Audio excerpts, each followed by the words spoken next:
Hello ma'am, good morning. Ito na po yung ating Jaguar. Ayan po yung kanya distributed by James. So, didemo lang po namin kung paano po kayo mag-refill ng sinulid pag naubusan po kayo dito sa ilalim. Ayan. Button holder po, meron na po siya. And then, ayan po yung kanyang parts, humidad.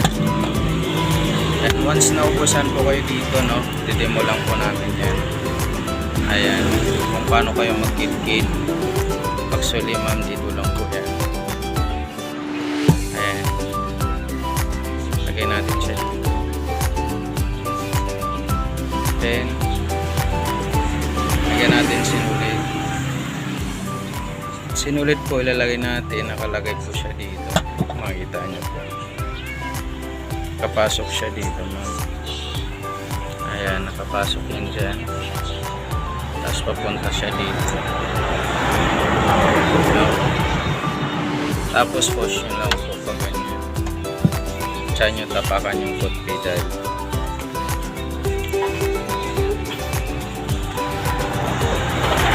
Ayan, umikot na po siya. Makakarga po yan. Ayan.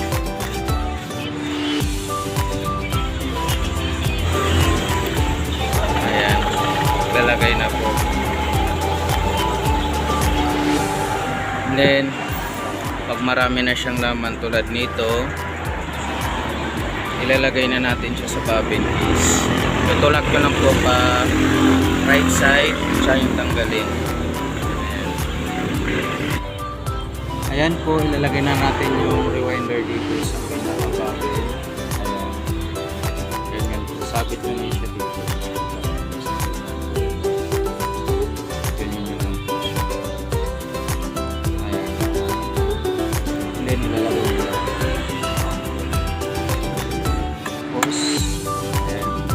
Then po sa pagkabit ng sinulid sa ating makina, lagay nyo lang siya dito.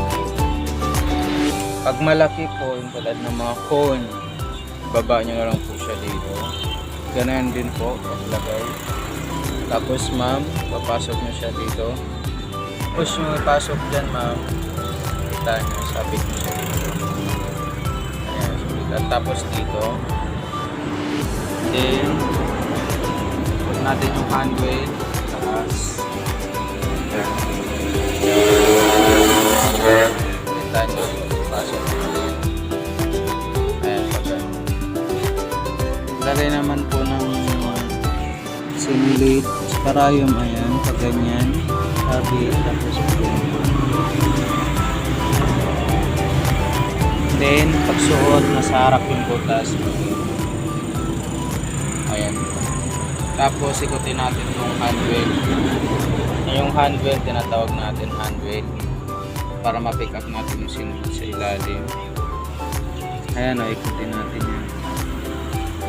So kinuha nyo na po. Ayan. I-close na natin. So nandito yung accessories nyan. Ilagay natin button hole. Paggamit ng button hole po ma'am, ganyan po, pindutin nyo ito sa likod, may pinapress. Tapos ito yung nakaharap sa inyo, yung guide na yan. Tapos tapat nyo lang siya, ganyan.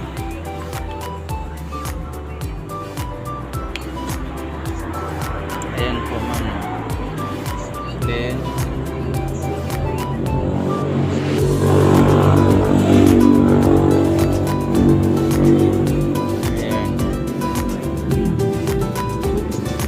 tapos po, button hole po kayo ma'am, ito lang ikutin nyo, yan yung button hole. Ikutin nyo yan, ayan, naka number 1. Stansya nyo lang po yung ano nyo.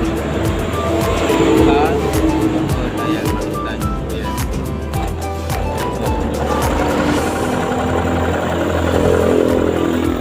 Then, taas nyo yung handwheel, hangat nyo yung karayo. Ayan. Siya nyo din po ilipat sa number 2. So, kunting zigzag. Ayan, kunting zigzag lang. Walang papapalin. And then number 3, pabalik. No, number 3. Saan kayo magsimula? stop. Yan. Gagawa tayo ng button. So, lagay nyo din sa 4. 4. Kaya yung zigzag. So, makabuo na siya na 1 is ganun lang kadali po sa ating machine. Napakaganda nito. And then pagbabalik sa tahi naman, pindutin nyo ulit. Ayan.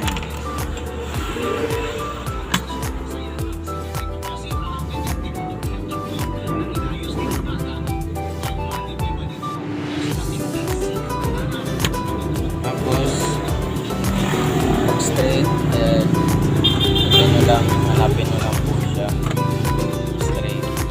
Ayan. Punta nyo.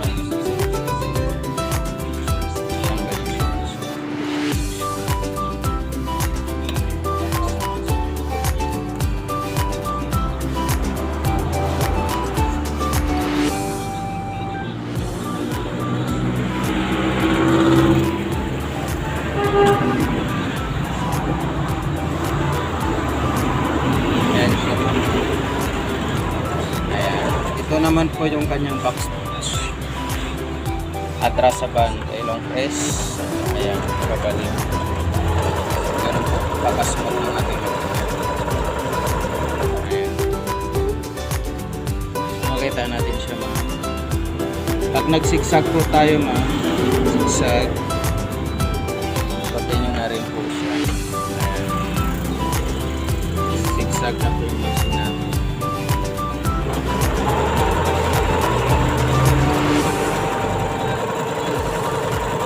So lahat yan po, ipotin nyo lang siya. Kahit anong gusto nyo design, dyan, ito yung pagitan. So yan po, ito yung mga goodies. Yan yung kasama po niyan. Karayom, sampap. Ayan rin, ito. So, sama na natin po para makita.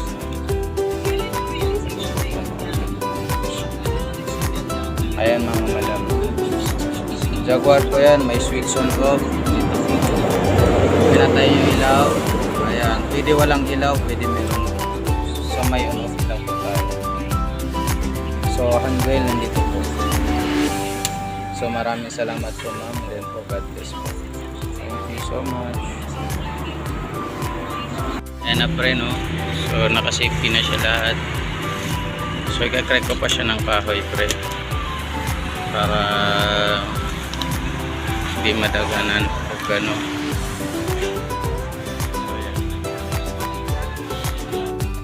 Ayan na pre oh. Katrek na siya. Tama.